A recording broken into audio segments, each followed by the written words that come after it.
കർക്കിടക മാസമല്ലേ വരുന്നത്. അപ്പം നമുക്ക് കുറച്ച് നാടൻ രുചികളൊക്കെ ഒന്ന് പരിചയപ്പെട്ടാലോ? അതെ, അതിൽ പ്രധാനപ്പെട്ട ഒന്നാണ് ചുട്ടരച്ച തേങ്ങയൊക്കെ വെച്ചിട്ട് ചുട്ടരച്ച ഒരു മോരുകറി.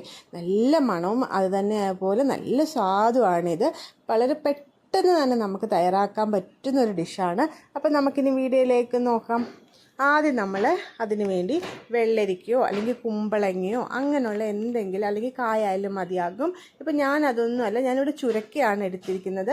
അപ്പം നിങ്ങളുടെ കയ്യിൽ അതല്ല, ചുരക്കയായാലും മതിയാകും. അങ്ങനെയൊക്കെയുള്ള ഒരു സോഫ്റ്റ് ആയിട്ടുള്ള ഇതല്ലേ നമ്മൾ മോരുകറിക്ക് ആഡ് ചെയ്യുന്ന വെജിറ്റബിൾസ്, അതേതെങ്കിലും ഒന്ന് അരിഞ്ഞ് ചെറുതായിട്ട് കഷ്ണങ്ങളാക്കി മഞ്ഞളും ഉപ്പും ചേർത്ത് ഒന്ന് കുക്ക് ചെയ്തെടുക്കുക. ആ ഒരു സമയത്തേക്ക് നമ്മൾ തേങ്ങ, നിങ്ങളുടെ ആവശ്യത്തിനുള്ള തേങ്ങ ഒന്ന് ചുട്ടെടുക്കുക.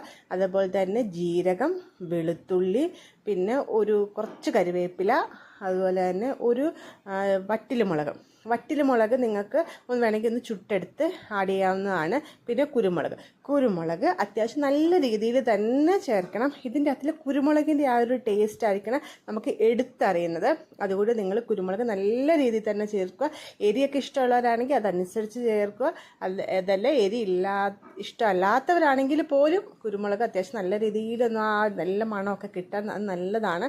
അതുകൊണ്ടിട്ട് നമ്മൾ നന്നായിട്ട് അരച്ചെടുത്ത് അതുകൂടെ നമ്മുടെ വെന്ത കഷ്ണത്തിലേക്ക് ചേർത്ത് ഒന്ന് തിളപ്പിച്ചെടുക്കുക. ആ സമയത്തിലേക്ക് നമുക്ക് ആ ജാറിലേക്ക് തന്നെ കുറച്ച് തൈര്, കട്ട തൈര്, അതും അധികം പുളി ഇല്ലാത്ത തൈര് വേണം. എന്നാൽ ചെറിയൊരു പുളിയേ ആകാവൂ. ഓവർ പുളി ആയാൽ ആ ഒരു ടേസ്റ്റ് ഇതാവത്തില്ല. അതുകൊണ്ട് പുളി നിങ്ങൾ ഓവർ പുളി ആവരുത്, എന്നാൽ ചെറിയൊരു പുളി ആകാവൂ. അതൊന്ന് ഉടച്ചെടുക്കുക.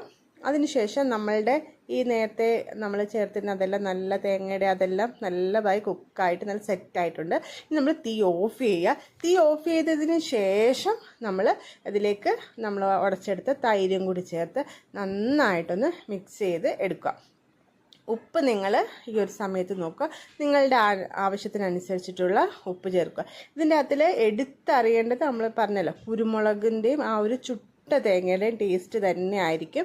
അപ്പോൾ നിങ്ങൾ ഈ രണ്ടിതും നന്നായിട്ട് ചുട്ടെണ്ണ എടുക്കുക. പിന്നെ വറ്റൽമുളക് നിങ്ങൾക്ക് വേണമെങ്കിൽ ചുട്ടെടുക്കാവുന്നതാണ്.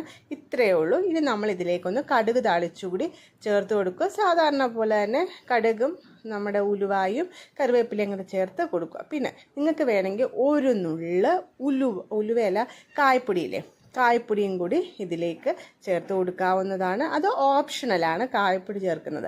അപ്പോൾ നിങ്ങളെല്ലാവരും ഇത് ട്രൈ ചെയ്ത് നോക്കിയിട്ട് ഫീഡ്ബാക്ക് കമൻ്റായിട്ട് അറിയിക്കണം. നിങ്ങൾക്ക് തീർച്ചയായിട്ടും ഇഷ്ടപ്പെടും. ഒരു വട്ടമെങ്കിലും ട്രൈ ചെയ്ത് നോക്കണം. അപ്പോൾ അടുത്ത വീഡിയോയിലൂടെ കാണാം. Okay, thank you.